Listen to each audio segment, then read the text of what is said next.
Salve, salve, minha gente queridíssima! Foi promulgada a Emenda Constitucional 131 de 2023, alterando radicalmente as hipóteses de perda de nacionalidade do artigo 12, parágrafo 4º da Constituição. Daí eu corri para gravar esse vídeo para vocês, para que todos fiquem atualizados com essa importante reforma da nossa Constituição. Me acompanhe como era a redação do artigo 12, parágrafo 4º, antes da emenda 131. Vem aqui comigo. O texto dizia que seria declarada a perda da nacionalidade do brasileiro que tivesse cancelada sua naturalização por sentença judicial em virtude de atividade nociva ao interesse nacional. Essa hipótese de perda dependia de sentença judicial e, claro, só alcançava o brasileiro naturalizado, aquele que de fato podia perder a sua naturalização, ter cancelado a sua naturalização por meio de sentença judicial.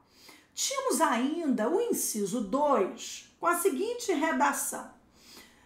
Também seria declarada a perda da nacionalidade do brasileiro que adquirisse outra nacionalidade, salvo nos casos de reconhecimento de nacionalidade originária pela lei estrangeira ou ainda de imposição de naturalização pela norma estrangeira ao brasileiro residente em estado estrangeiro como condição para permanência em seu território ou para o exercício de direitos civis. Bem, essa hipótese de perda já valia tanto para o brasileiro naturalizado quanto para o brasileiro nato. Ao adquirir voluntariamente outra nacionalidade, o brasileiro perdia a sua nacionalidade por meio de um procedimento administrativo, uma declaração administrativa de perda, salvo se ele fosse reconhecido nacional originário por um outro país ou numa situação de imposição para permanência, para exercício de direitos civis em outro país. Muito bem, turma, a mudança foi, como eu disse, radical. Me acompanhe aqui. Vejam só, a atual redação do artigo 12, parágrafo 4º da nossa Constituição.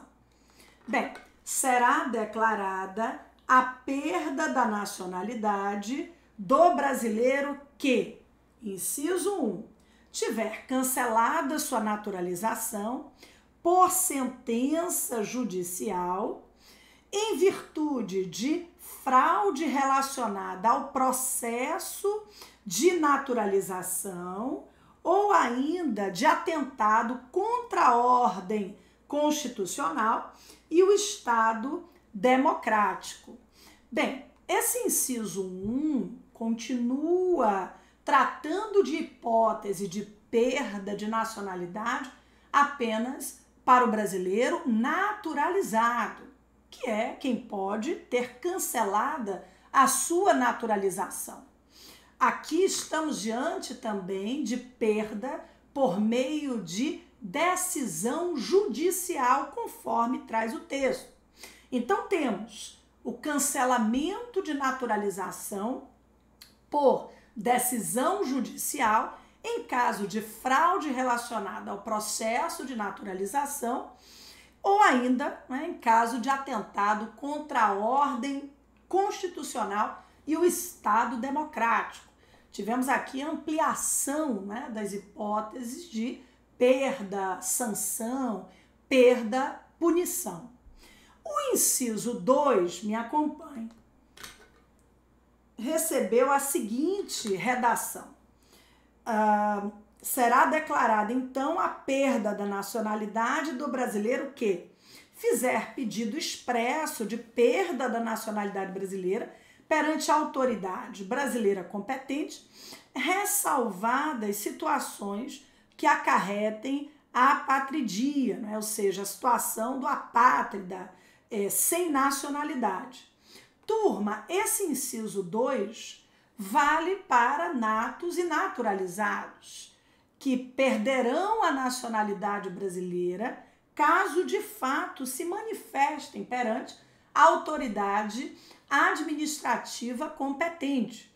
Essa perda de nacionalidade, né, ela não vale para a situação que acarrete a figura do apátrida, né? Então, não é possível que a pessoa renuncie à nacionalidade brasileira sem que tenha uma outra nacionalidade. Isso ficou bem claro na redação do inciso 2. Então, o brasileiro nato não perde a nacionalidade por adquirir voluntariamente outra nacionalidade pelo processo de naturalização, como acontecia antes da reforma. Agora, é preciso que haja um pedido expresso de perda de nacionalidade no âmbito administrativo. Venham aqui comigo.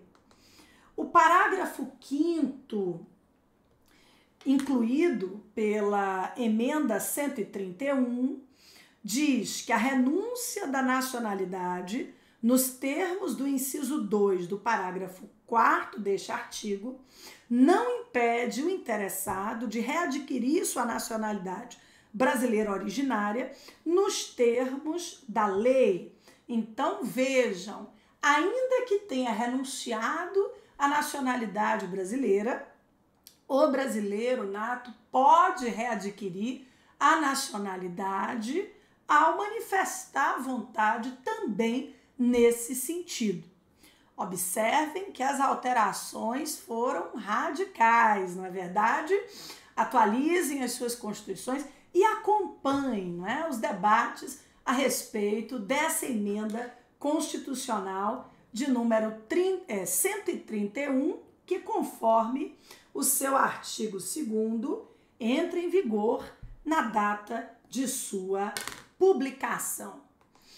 Muito bem, minha gente, um abraço carinhoso, até as próximas gravações. Acompanhe aqui o nosso canal Prof. Flávia Bahia. Fiquem com Deus, até a próxima.